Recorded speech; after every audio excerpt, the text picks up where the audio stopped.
x - 4 बरोबर 3 या समीकरणामध्ये x च्या किमती दिलेल्या आहेत.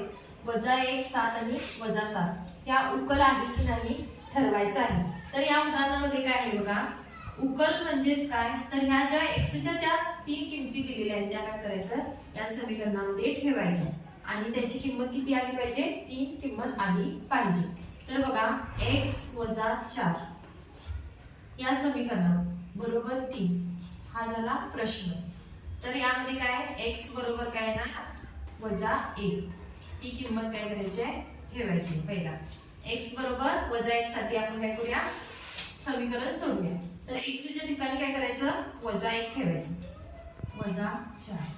मग हे सोडवायचं -1 -4 बरोबर किती येतं 4 आणि 1 काय येतं 5 आणि दोन्हीकडे वजा वजा चिन्ह आहे म्हटल्यावर समानतेचं चिन्ह बेरजेला 4 आणि 1 5 -5.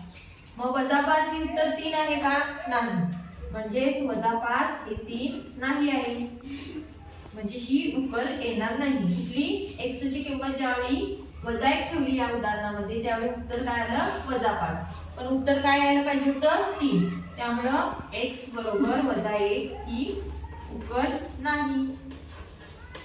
मग दुसरं पुढचं बघा, x ची किंमत काय आहे, x च्या ठिकाणी 7 आहे. मग x बरोबर 7 घेऊन म्हणायचं आणि ती कुठल्या ठेवायचं उदाहरणामध्ये x - 4 मध्ये ती किंमत ठेवायची आहे.